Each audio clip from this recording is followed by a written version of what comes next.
Senhor Jesus, que Deus em Cristo possa estar nos abençoando mais uma vez.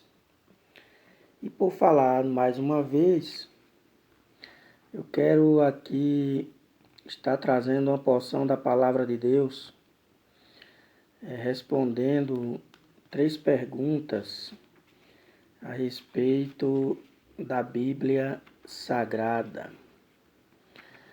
A primeira é: o que devo fazer para ser salvo? A Bíblia tem a resposta. A segunda pergunta é: quais são os segredos do crescimento espiritual? A Bíblia também tem resposta.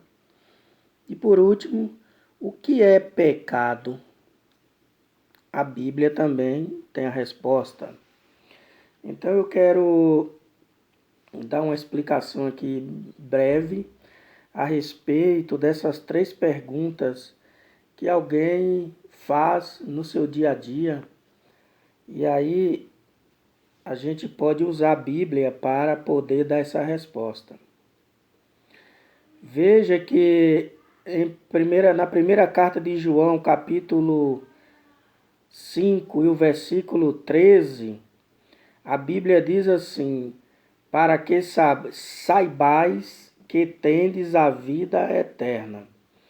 Então observe que ninguém sai deste mundo vivo, exceto aqueles que serão arrebatados no dia da vinda do Senhor. Veja que a Bíblia registra que Enoque e Elias foram os únicos homens que foram para o céu vivos, ou seja, não passou pela morte física. Então observe que todos eles morreram. Jesus morreu, porém Jesus, ele ressuscitou. Então observamos que ninguém sai deste mundo vivo. Então, sem dúvida, essa é a pergunta mais importante que você pode fazer a si mesmo.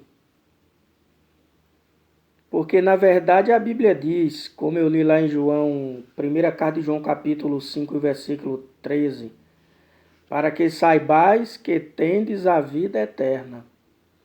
Veja que o homem é eterno.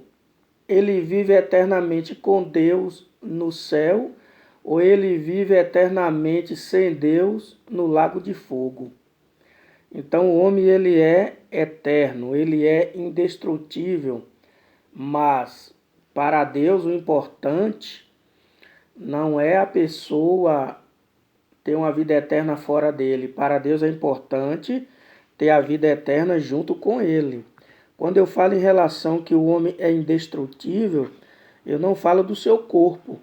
Estou falando do seu espírito, da sua alma. Então, o que devo fazer para ser salvo? Essa é a pergunta. Então, primeiro, de acordo com as Escrituras, você precisa entender que é um pecador. Veja que, de acordo com a Bíblia Sagrada, nós devemos entender que nós somos pecadores. Se não reconhecer isso, se nós não reconhecemos isso, nós não perceberemos que necessitamos de um Salvador.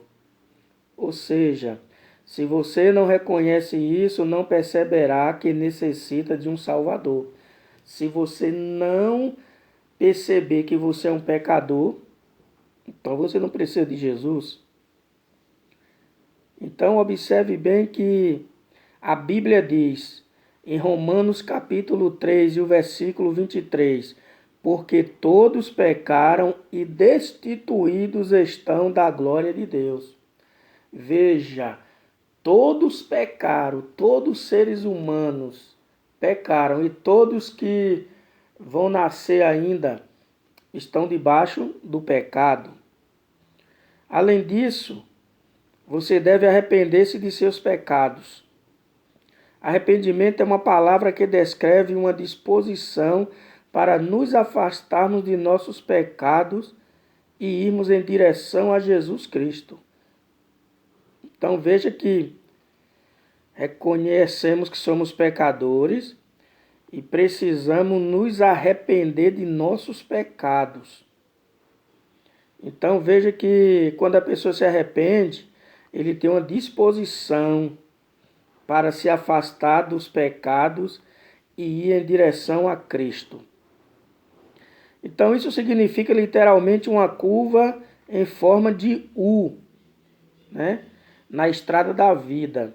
Uma mudança de coração e de mente. Ou seja, o arrependimento, ele é como uma letra U. Ele vai, depois ele retorna em outra direção. Direção esta para o perdão. É uma mudança do coração e da mente da pessoa. Então isso quer dizer que você está disposto a seguir a Jesus e a recebê-lo como seu Salvador e Senhor. Veja, é importante você receber Jesus como teu Salvador, mas antes você tem que receber Ele como Senhor, ou seja, Ele precisa dominar a sua vida. A sua vida deve estar pautada na vontade dEle. Porque em Marcos capítulo 1 e o versículo 15, Jesus disse assim, arrependei-vos e crede no Evangelho. Ou seja, você precisa se arrepender e crer no Evangelho de Cristo, na Bíblia Sagrada. E por fim, você tem que demonstrar a verdadeira fé. Veja bem, demonstrar a verdadeira fé significa estar disposto a receber. Então, quando você aceita a verdadeira fé, você está disposto a receber os mandamentos de Cristo e a sua vontade. Então, receber verdadeiramente é confiar, é depender de Jesus Cristo como o único Senhor de nossas vidas, aqui e agora. Então veja que tem que receber verdadeiramente e confiar e depender. Receber, confiar e depender de Jesus Cristo. Então observe que a pessoa recebe Jesus como único e suficiente Salvador da sua vida. Ele precisa confiar nesse Salvador, ele precisa depender desse Salvador e ter Ele como Senhor. Então, e como nosso Salvador por toda a eternidade. Isso quer dizer, você confia de que você vai passar a eternidade junto com esta pessoa que é Jesus, que você aprendeu a depender dele. Então, isso requer o quê? Isso requer mais do que conhecer, porque o diabo ele conhece Jesus, mas a Bíblia diz que ele estremece. Então não precisa só você conhecer, você precisa depender dele. Então, é mais do que conhecer, requer mais do que concordar que o conhecimento que temos é correto, porque o diabo também concorda que Jesus é o Senhor. Então alguém fala assim, olha, Jesus é meu Pai, Jesus é o meu Senhor, Jesus é o meu Salvador. Mas muitas vezes não confia, não obedece e não tem fé. E aí? Porque o diabo ele faz a mesma coisa, mas ele não obedece Jesus. Ele sabe que Jesus é o Senhor, mas ele não obedece. Ele é hipócrita. Então, o que isso requer? É confiar apenas em Jesus Cristo para termos a vida eterna. Então é simples. Você confia em Jesus sabendo que você vai ter a vida eterna. Os requisitos para a vida eterna não se baseiam no que você pode fazer, mas no que Jesus fez por você. Então veja que você não deve se basear somente naquilo que você pode fazer, mas você deve se basear, você deve pensar naquilo que Jesus fez por você. E o que foi que Jesus fez por você?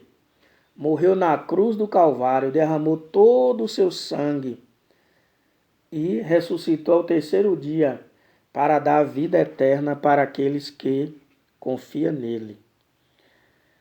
Segundo Jesus Cristo, aqueles que reconhecem que são pecadores, arrependem-se dos seus pecados e recebem-no como Salvador e Senhor. Aí o que acontece? Acontece o novo nascimento, como está lá em João capítulo 3 e o versículo 3. É necessário nascer de novo, nascer da água e do Espírito. Então veja que tem que haver uma mudança de vida para aqueles que aceitam Jesus como seu Salvador e Senhor. Esse nascimento aqui não é no físico, mas é no espiritual. Você agora tem uma nova vida. Você agora está trilhando um novo caminho. Você agora pertence a Cristo após o novo nascimento.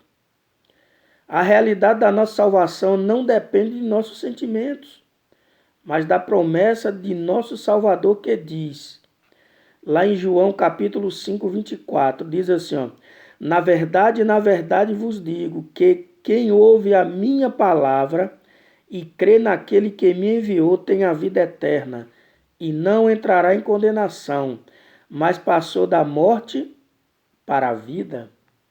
Então veja que interessante, né? Porque todo aquele que ouve a palavra do Senhor e crê que foi Deus que o enviou, ele tem a vida eterna e ele não perde a salvação, ou seja, ele não entra em condenação, mas ele passou da morte para a vida, ou seja, antes de você aceitar Jesus, você era uma pessoa que vivia de aparência. Aparentemente você estava vivo, mas espiritualmente você estava morto.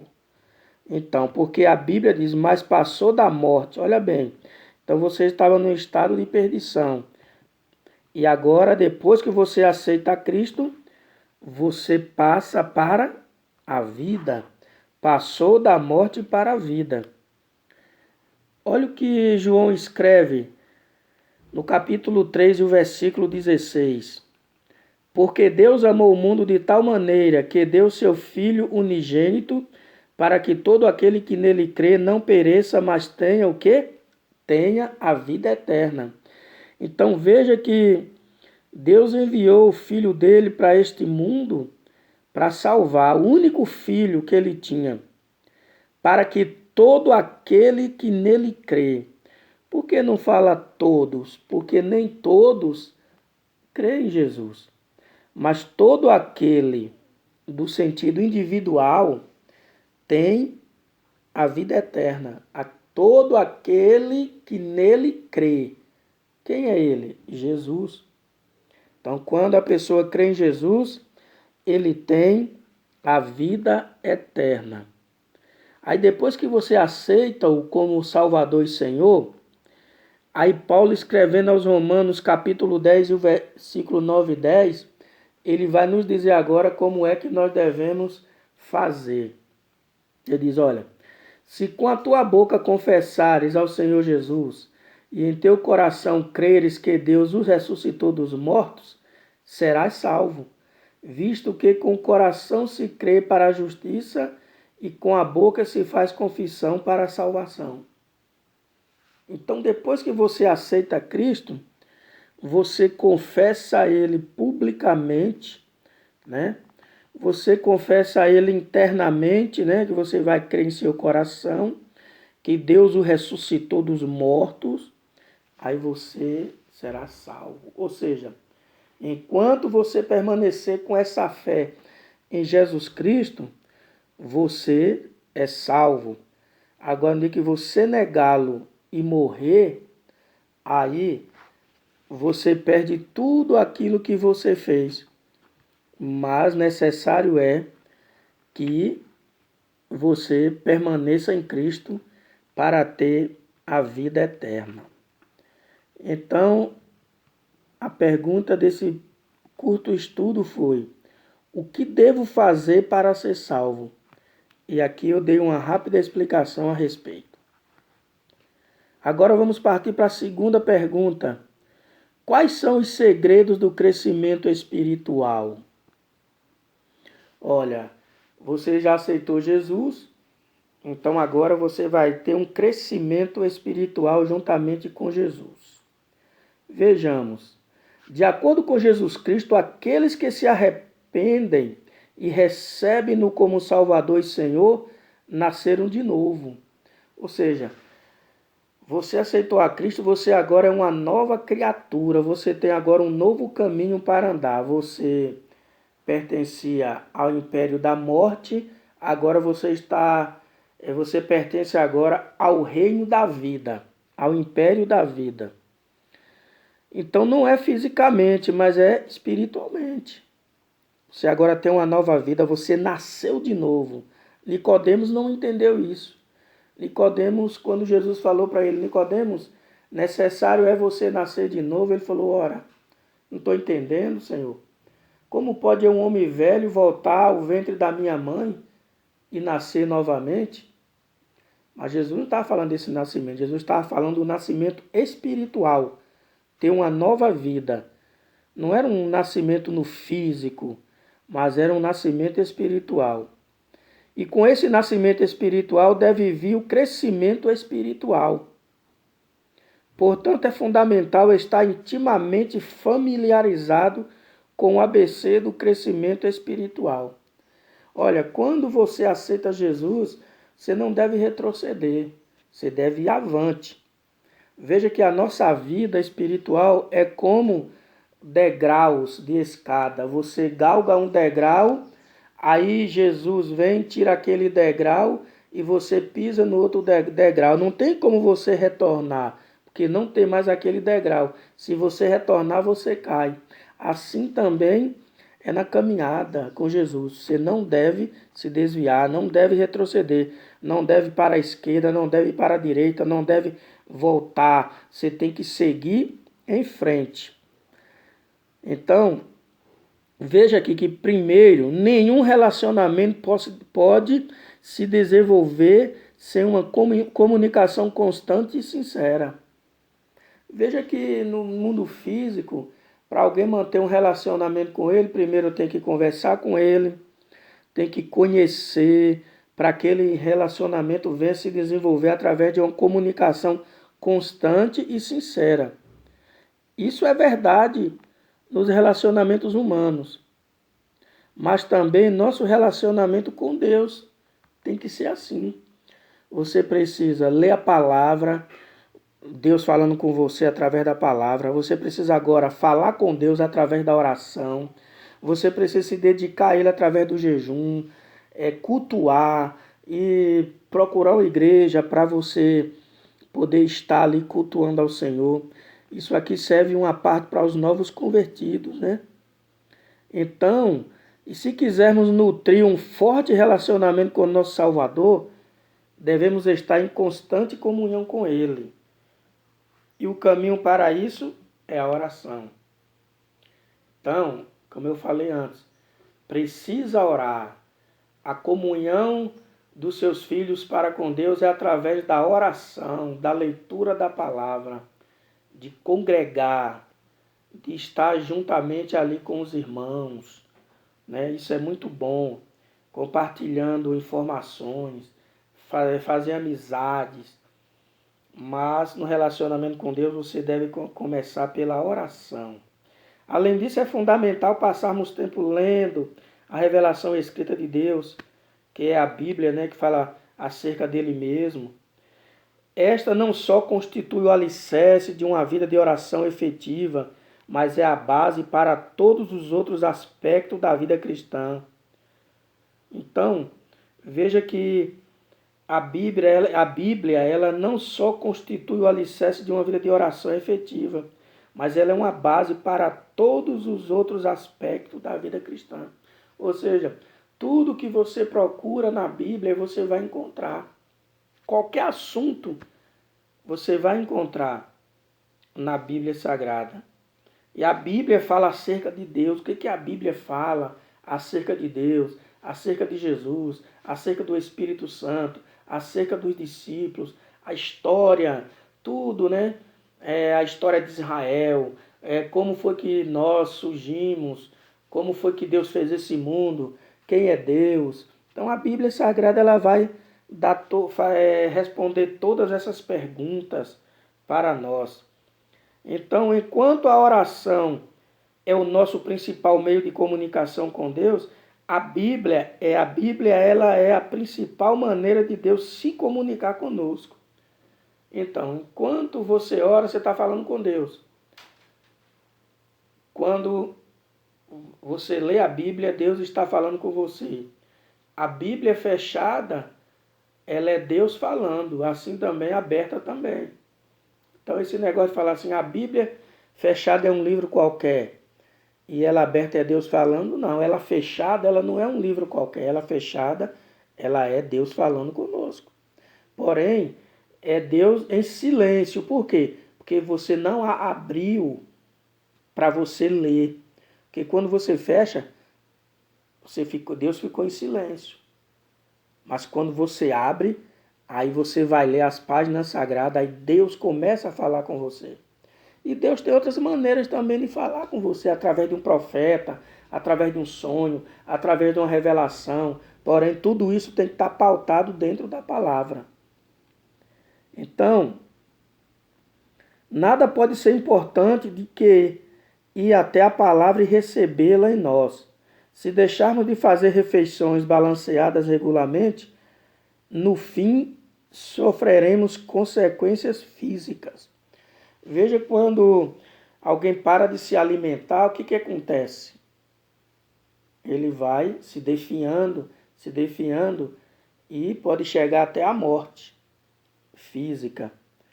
Então, nós devemos fazer as nossas refeições balanceadas no horário certo, né? A mesma coisa é com a Bíblia. Se nós não lermos a Bíblia, nós não temos argumentos, nós morreremos espiritual. Fisicamente vamos estar bem, porque vamos estar nos alimentando da comida física.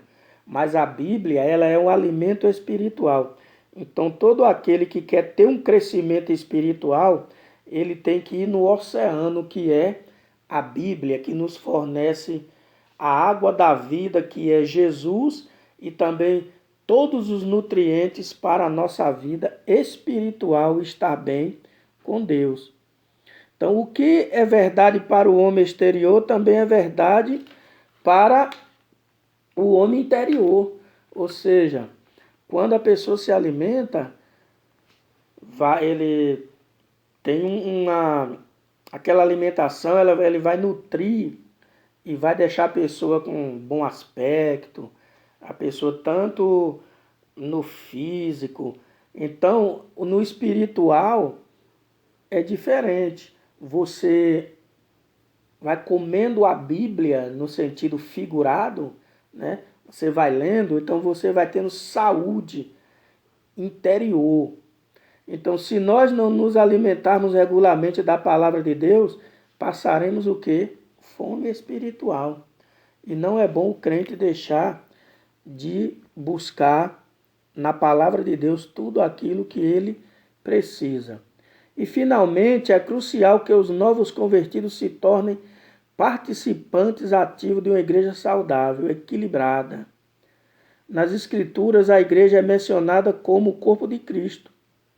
Então, veja que o novo convertido, ele precisa crescer na graça e no conhecimento do Senhor Jesus. Porque ele precisa ter esse crescimento espiritual. E o crente também de muitos anos na caminhada com Jesus, ele precisa se sentir a cada dia um novo convertido, cada dia buscar coisas novas na palavra de Deus. Porque tem que ter uma vida equilibrada. Então a igreja é o corpo de Cristo e tem que ter essa comunhão, precisa congregar, precisa estar com os irmãos. Então vejamos que assim como o nosso corpo é um e tem muitas partes, o corpo de Cristo é um só e formado por vários membros. Aqueles que recebem a Cristo como Senhor e Salvador de suas vidas já fazem parte da Igreja Universal. Quando eu falo aqui Igreja Universal, não estou me referindo ao título de uma igreja. Estou falando da Igreja de Cristo no universo. Porém, é essencial que todos os cristãos se tornem membros vitais, produtivos em um corpo local de crentes. Então, meu amigo, minha amiga, meus irmãos, todos aqueles que recebem a Cristo como seu Senhor e Salvador, eles fazem parte dessa igreja. A igreja de Cristo, a igreja invisível de Cristo, a igreja que participará do arrebatamento, a igreja que irá morar na glória com Jesus. E todos nós devemos ser produtivos. Temos que produzir. A Bíblia diz em 1 Coríntios capítulo 15 e o versículo 58, Paulo disse assim: portanto, meus amados irmãos, sede firmes e constantes, sempre abundantes na obra do Senhor, sabendo que o vosso trabalho não é vão no Senhor. Então veja que tudo que nós fazemos aqui para o reino de Deus, o Senhor Deus nos dará uma recompensa. Hebreus capítulo 5, versículo 13 e 14 diz assim: porque qualquer que ainda se alimenta de leite não está experimentado na palavra da justiça, porque é menino, mas o mantimento sólido é para os perfeitos, os quais, em razão do costume, têm os sentidos exercitados para discernir tanto o bem como o mal. Então veja que todos aqueles que se alimentam da palavra de Deus, ele precisa cada vez mais buscar. Porque para não ficar um menino espiritual se alimentando de leite, porque ele precisa de um alimento mais sólido quando se torna um adulto espiritual, porque não é qualquer coisa que venha tirar ele da presença de Deus. Então, aqui eu respondi a respeito de quais são os segredos do crescimento espiritual. E por último aqui vou falar sobre a pergunta: o que é pecado? O que é pecado? Pecado significa errar o alvo. Você vai na direção e de repente você atira algo naquela direção e você erra. Então você errou o alvo, ou seja, você quer fazer o bem, mas muitas vezes faz o mal. Então está errando o alvo. Mas vamos aqui uma rápida explicação. Embora tenha se tornado politicamente incorreto falar sobre o pecado, as Escrituras deixam bem claro que todos pecaram e destituídos estão da glória de Deus. Romanos capítulo 3 e o versículo 23. A única pessoa que nunca pecou foi Jesus, mas toda a humanidade é nascido debaixo do pecado, desde os tempos de Adão e Eva até o último ser humano que nasceu aqui nessa terra. Todos virão debaixo do pecado. E hoje a gente vê que está se tornando politicamente incorreto falar sobre pecado, falar sobre o erro.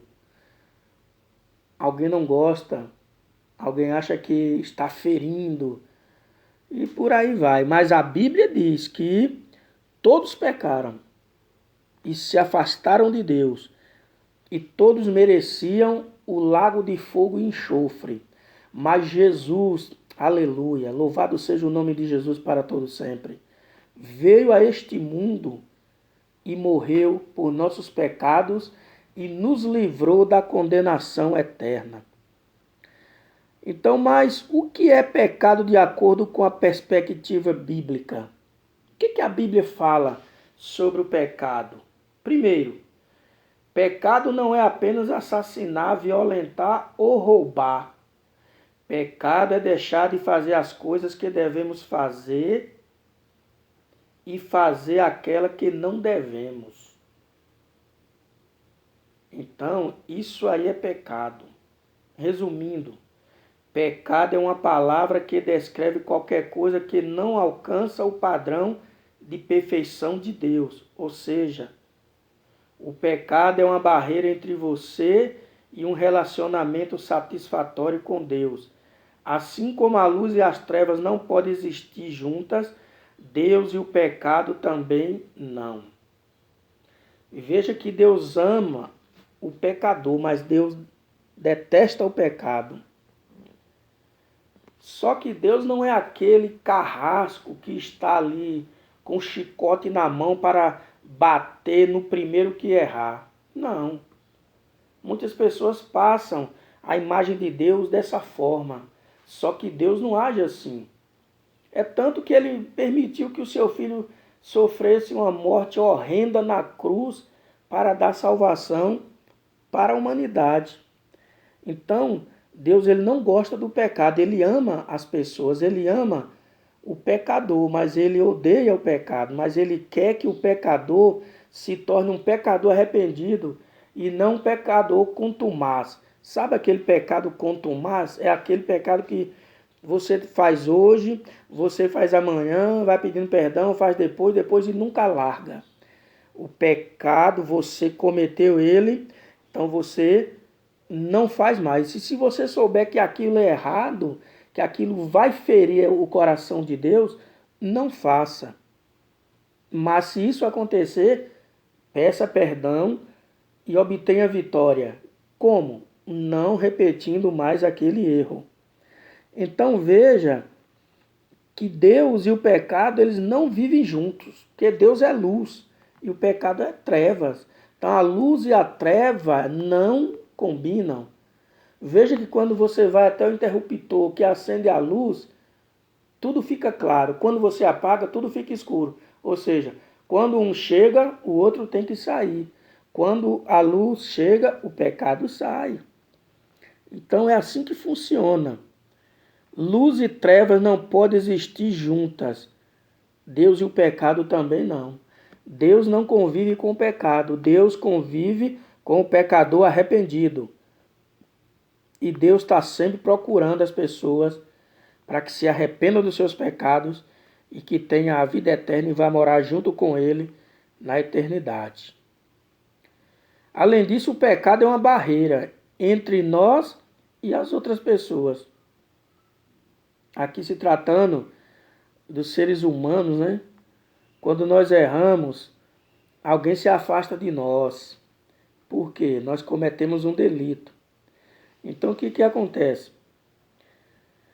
Você precisa apenas ler os jornais ou ouvir as notícias para ver o quanto isso é realmente verdade. Vivemos em uma época em que o terrorismo é abundante e quando o mundo, pelo que sabemos, pode ser destruído instantaneamente por um ataque nuclear. Então veja que quando nós lemos os jornais, as revistas, nós vemos isso aí. O quanto realmente é verdade quando nós fazemos algo de ruim, que nós pecamos, cria uma barreira entre nós e aquela pessoa. Veja que lá no Oriente Médio há guerras, porque um está errando contra o outro, aí um quer ir à forra, um não perdoa, aí tem aquela falta de perdão, aí começa a querer degladiar um contra o outro. Então, por fim, o pecado é a privação do bem. Quando a pessoa está errando, está pecando, ele está privado de fazer o bem. Como tal, caracteriza-se pela falta de algo em vez de ser algo em si mesmo. Então, é como observamos acima, o pecado é um rompimento no relacionamento com Deus e com os outros. Como eu expliquei a você que está me ouvindo, acima, o estudo acima, que é uma barreira, o pecado é uma barreira entre nós e as outras pessoas. Não existe o perdão. Onde tem pecado tem ódio. Onde tem pecado tem disputa, né? Então veja que no relacionamento com Deus e com os outros não há essa junção, porque o pecado ele separa os amigos e por fim ele separa a criatura do seu Criador. Então, isso aqui não é um significado ontológico. Isso aqui é um significado real. Você pode observar que o pecado ele faz separação entre Deus e o homem. Enquanto Adão estava no jardim do Éden, sem pecar, sem cometer delito, ele tinha comunhão com Deus. Todos os dias Deus vinha conversar com ele, fazer um culto. Mas no dia que ele pecou, ele se escondeu de Deus, porque o pecado deixa a pessoa envergonhada e se afasta de Deus. Mas quando há o arrependimento e há o perdão, aí a pessoa se aproxima de Deus. Então veja que a Bíblia fala sobre os pecados de omissão. Eu vou pegar aqui apenas 4 títulos aqui para que nós possamos entender. O pecado de omissão, Mateus 6,15, não perdoar, não honrar os outros, Romanos 12,9, não manter seu fervor, Romanos 12,9, não servir ou contribuir, está lá também Romanos 12,9. Aí você pode observar os pecados de omissão. Também fala que a pessoa não confia em Deus, a pessoa não confia em Cristo, não adora a Deus, não honra a Deus, não honra o Filho, não crê em Jesus, não honra os pais, não agradece a Deus, não glorifica, e daí por diante. E o pecado de comissão, vou pegar aqui mais 4 títulos aqui para que você entenda e leia. O de omissão, Mateus 23,15, ensinamentos errados, Romanos 12,9, amor não sincero, fazer alguém pecar, Marcos 9,42, impureza sexual, Romanos 1,24. Então esse é o pecado de comissão. Tem também o pecado da idolatria, da ganância, da blasfêmia, de usar o nome do Senhor em vão, da ambição, da ira, da arrogância, do orgulho, inventar maneira de praticar o mal, Romanos 11,30, desobedecer aos pais. Tudo isso é o pecado de comissão. Então tem vários pecados aí incluídos que desagradam a Deus e também desagradam a outra pessoa. Veja que quando você é infiel ao seu amigo, fica difícil você reconquistar ele, porque você pecou contra ele. Tem que haver um perdão sincero, porque se não haver aquele perdão sincero, o que acontece? Ele vai ficar pensando, olha, a parte ferida fica pensando, será que ele não vai fazer tudo de novo? Então, o pecado é uma desgraça que entrou nesse mundo para querer destruir a humanidade. Mas graças a Deus que Jesus Cristo veio para destruir essas obras das trevas, que é o pecado. Então, eu quero que você medite nestas palavras, que em breve estarei trazendo mais algum esclarecimento sobre outras perguntas que tem na Bíblia. Então, a primeira foi: o que devo fazer para ser salvo? A segunda foi: quais são os segredos do crescimento espiritual? E a terceira e última é: o que é pecado? Então, espero que você tenha entendido aí estas palavras e que Deus em Cristo possa estar assim abençoando a sua vida poderosamente. E deixo um conselho para você: nunca se aparte da Bíblia Sagrada. Leia com atenção, com temor, com fervor, com respeito, com credibilidade, com fé. E tenha certeza que todas as respostas que você procura não está nos homens, mas sim nas santas escrituras, que é a palavra de Deus, a Bíblia Sagrada. Que Deus em Cristo nos abençoe e até a próxima mensagem, se Deus assim nos permitir.